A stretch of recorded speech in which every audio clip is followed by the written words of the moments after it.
And I love this. There's this Danish company that has this little bird, and it's called Birdie. It was called Canary, but now it's called Birdie. And I have it in my main area of my house. I want to get one more for my working space, but it basically sits on your wall, and the little bird is up when the air quality is good. And then it just falls upside down when the air quality goes downward. Wow. And it is so great because we have this thing in our house. We're like, birds down, open the windows. And it's to tell you when to open your windows. And the interesting thing is I have two air doctors that run, and they work really well. I definitely have seen a difference since I started using them, but they still can't get the bird to go up like the open windows can. Open the windows and the birdie goes up and she stays up, and we just check her, and I've never seen her move before. So I mean, she moves and I've never seen it, but she goes up and down, and we're like, oh, birds down, we'll get up, birds down. And it really helps us be mindful of the air quality in the room and in our house. And outside air, yes, there's pollution for sure, but it's nothing like the inside air of your house. And then, you have your water quality. The water quality is so important, to get away from plastic water bottles. Plastic water is crap water. A lot of it's just filtered water. There's not good regulations around what you can put on a water bottle. And to filter your water for your dogs, and there's some really good companies out there. One of my favorites is a company called Hydroviv, and they actually use the environmental working group's information on water in your area. So you actually put your zip code in, and they send you a specific filter for your area, Oh, for cool. what your area has if you're on municipal water supply.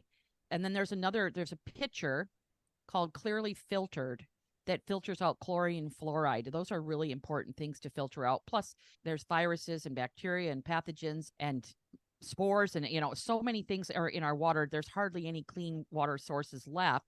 So we really need to be mindful of filtering our water for our dogs and ourselves. Absolutely. It's funny. We use AquaTrue, and I got my mom one and my daughter one. And my mom has a little Boston Terrier who never drank much water. And she's always been I think the Bostons are so inbred at this point. I think she's dealing with some of that. But anyway, sweet little dog. And after I got my mom the AquaTrue, the dog loves the water and she drinks water incessantly, and she goes over to the filter and it's like lets my mom know that she wants her water. Yeah, I want It's my water. I filter, yeah, I give all my dogs filtered water, and I fully subscribe to that. And as well as having air doctors in all my rooms of my house too. And people don't consider that.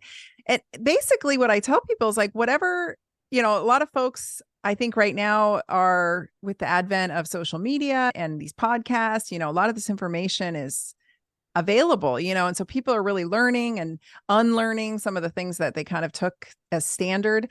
And I just want to say that whatever's good for the human is good for the dog, right? We're just fancy mammals with opposable thumbs. Like it's all the same. So if Yes. we are filtering our air and our water, we got to filter our dog's air and our dog's water. And to add to that conversation about the air filters, dogs, we're not supposed to wear our shoes in our house because it tracks in a lot of pollution and a lot of toxins. And I would say the same with dogs' feet.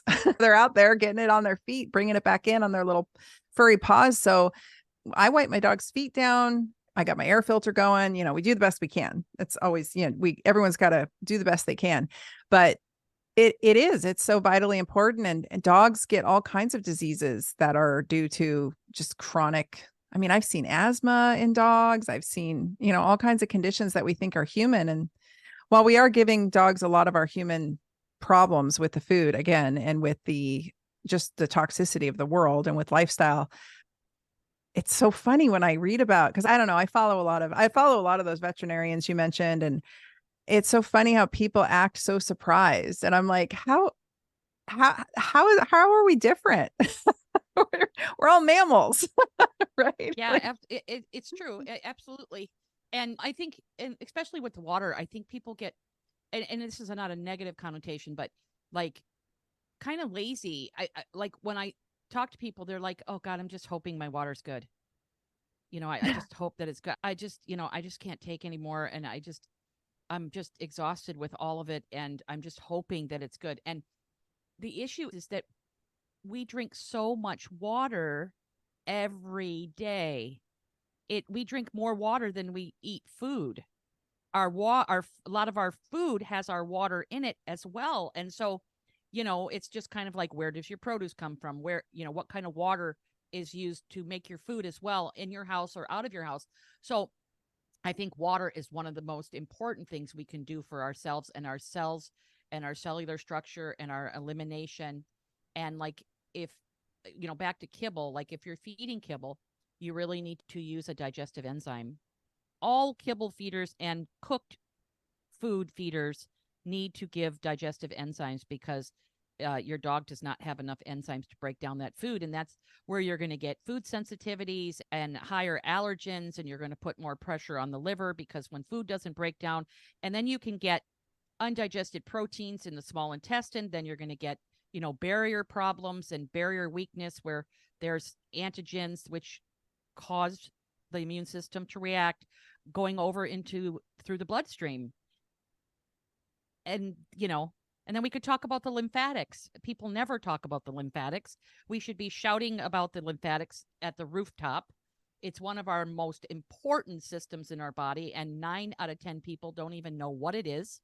They always think about cancer and women who have lymph nodes removed when they have breast cancer. Like, that's the answer I get from most people when I ask them what the lymphatics is. I don't know. Is it something about breast cancer? It is, it is from the top of our head to the bottom of our feet, or from the front of the snout to the tip, like almost to the tip of the tail, halfway through the tail. And it looks like the nervous system. And it's a system where your body transports fats, and it also transports toxins. And the interesting and most wonderful thing about the lymphatics is it's responsible for vitamin D absorption. Mm-hmm. And vitamin D is what fights disease and viruses, and, like this time of year, respiratory viruses and cancer. Most people who have cancer are low in vitamin D.